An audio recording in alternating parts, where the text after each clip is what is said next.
Shunday onsilarni ko'rasanki, ularga qarab havasing keladi. Chunki deganda ular opa singildek. Hattoki tiktirgan kiyimlari ham bir xil. To'yga ham borishadi. Hamma joyga birgalikda.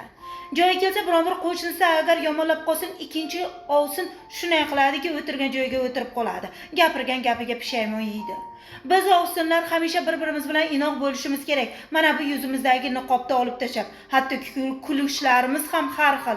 Kimdir qalban kulsa, kimdir esa g'azabdan kuladi, nomiga kulib turadi. Nima uchun, nimaga, nima sababdan talashyapmiz? O'sha bir-birda yer uchunmi? Mayli. O'sha akayingiz yo qaynukayingiz o'sha uydan chiqib ketgan ekan. Siz rohatda o'sha uyda yasha olasizmi? Hech kimga aytmasangiz ham mana bu qalban, vijdonan baribir ham qiynalasiz-ku.